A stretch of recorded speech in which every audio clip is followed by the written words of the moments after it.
Hey everybody, this is Derek. Hope everyone is doing magnificent, and I'm going to be talking about economic recovery plans, what's needed for recovery to happen.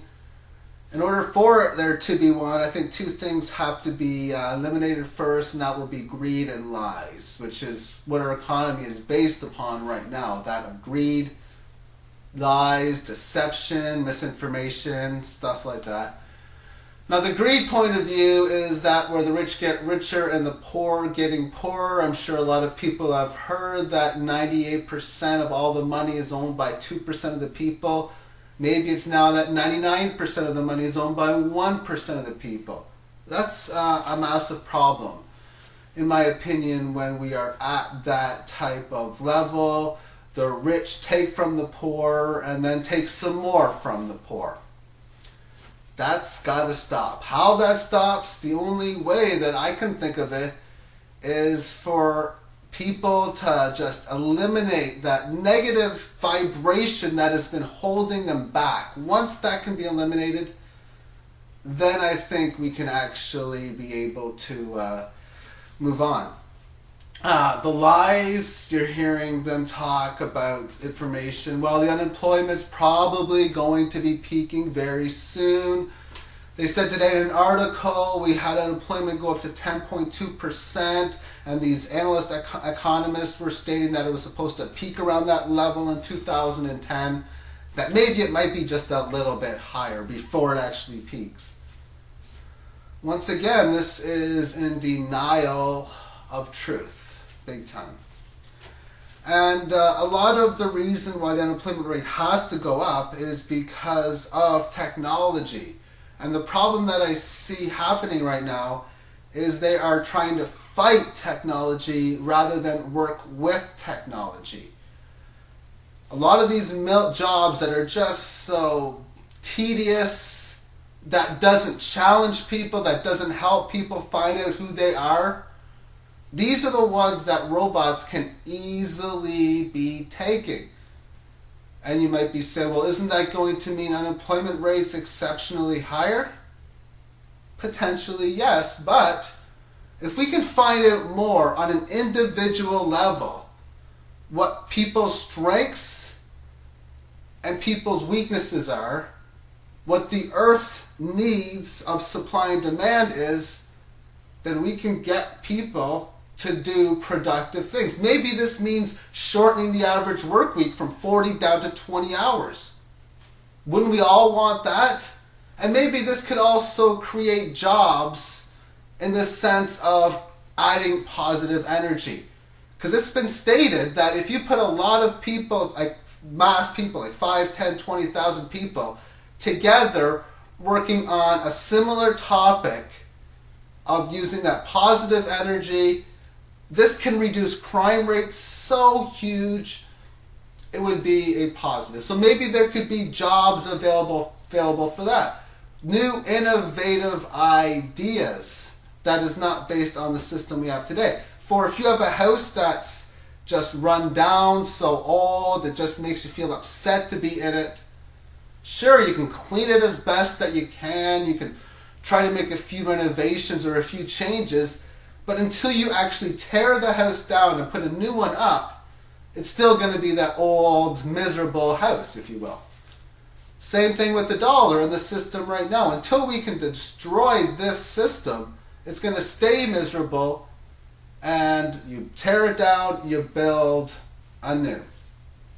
And the big problem is that our dollar is backed by nothing. It's totally fiat. To me, there's no reason to have faith or belief that it's actually going to stay solid. Not when the inflation has hit us to the toll that it has. Interest rates, big problem. That's what would need to be fixed in a future economy if we choose to have money. Say, for example, we have silver and gold as a method for exchange for goods and services. We can still now charge interest. It could actually be done. It can't be done now, although it is. It shouldn't. But I could have 1 billion ounces of silver, lend it out and state I want 1% interest payment.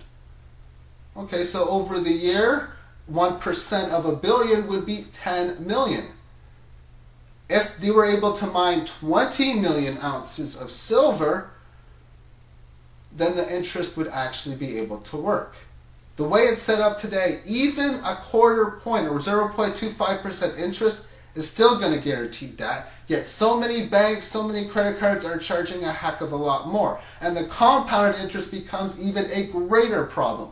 For if I were to lend you a penny 2,441 years ago, at 1% interest a year, compounded annually, you would owe me $1 Google dollars today, which is 1 followed by 100 zeros.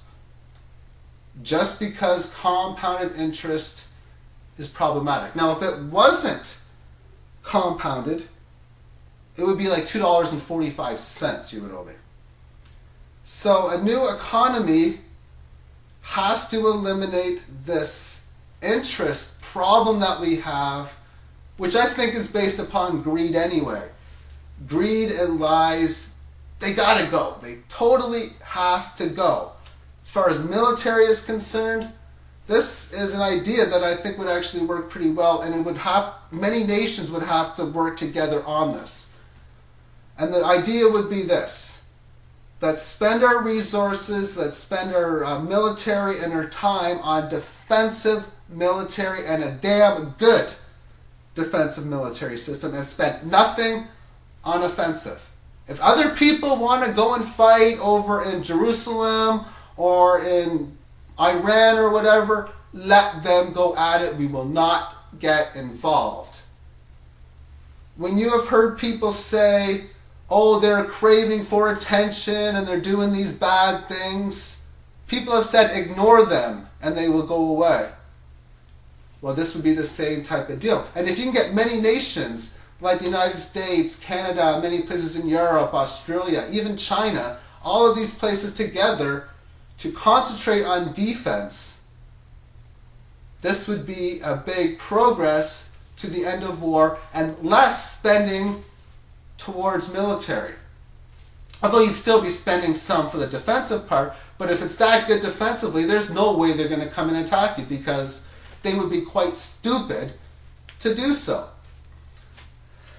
As far as the supply and demand is concerned, we need to understand it a heck of a lot better. When we see people buying a toaster in 1962 that can last for 20 some odd years, and then in 1985 they bought another one that lasted them 13 years, and then their next one lasted them 6 years.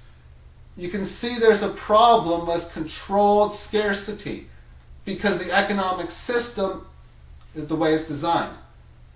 To me, I look at evolution and say, well, if I can get a toaster today that can last 30 years, then when I'm making it in 10 years from now, I should be able to get it to last 35 years or something of that nature, a longer period of time, because you know more. That's what evolution's all about. You're going to know more tomorrow than you do today, and you're going to know more today than you did yesterday. And yet we have problems in the scarcity like this. And when we know how much of a particular resource we need, and we have too much of it, then maybe we spend less time on that particular resource and more time on one that we need more. For example, say we needed 50 units of metric units for this one particular food, and we can get 200. Well, now we have too much food waste probably. We could be spending other time mining silver because it's needed for solar panels or whatever. But the key thing is, in my opinion, we got to eliminate lies. We got to eliminate greed, because if they are not eliminated, I can guarantee you things will get substantially worse. Thank you everyone for watching, and peace out. Bye-bye.